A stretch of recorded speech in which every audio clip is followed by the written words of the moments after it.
সকালে উঠে যার যার কর্মত লেগে গেলাম। বরকে এখানে ভাত টাত দিয়ে খাবার টাবার দিয়ে পাঠিয়ে দিলাম কাজে। ছেলে চলে গেলে স্কুলে আর আমি লেগে গেলাম আমার কাজে। জানো তো, ঘুম থেকে উঠেই আগে কর্ম করতে হয়, মেয়েদের কর্ম ছাড়া আর কিছুই নেই। ঘুম থেকে উঠে রান্না করে দিলাম বরকে, বর খেয়ে দিয়ে কাজে চলে গেল।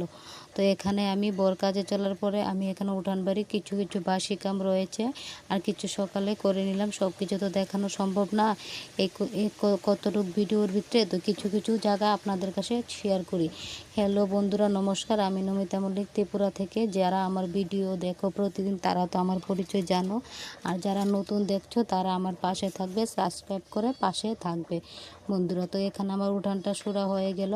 তো এখানে আমি তাড়াতাড়ি করে বাসনগুলো ধুয়ে নিচ্ছি, সুন্দর করে ধুয়ে। তো আমার সাথে আরেকজন ছিল, তো ওকে বলছি আমার কড়াইটা একটু নিয়ে জানো তো, আমি কড়াই নেচের জাগটা দইনি, শুধু উপরের জাগটা মর দিয়ে দিই, কেননা কড়াইটা নেচের দিকে ফাটা। তাই আমি উনুনে যে রান্না করি, যে কালি দিয়ে ওইটা ফাটা জায়গাটা ঠিক হয়ে গেছে। তো এখন যদি মাঝে জায়গাটা পরিষ্কার করে নেই, তো আবার ফাটা জায়গাটা দেখা যাবে।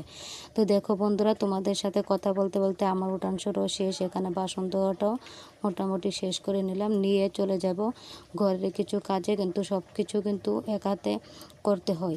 তো আমার সংসারে কিন্তু অন্য কেউ নেই, আমরা তিনজন। তো আমিই কিন্তু পুরোটা সংসার সামাল দিতে হয়। তো এখানে তাড়াতাড়ি করে দুটা বালতিও আছে। জানো তো, বালতির ভিতরে ইঁদুর পড়েছে, ইঁদুর মারতে গিয়ে আমার বালতি আমার বর ভেঙে দিল।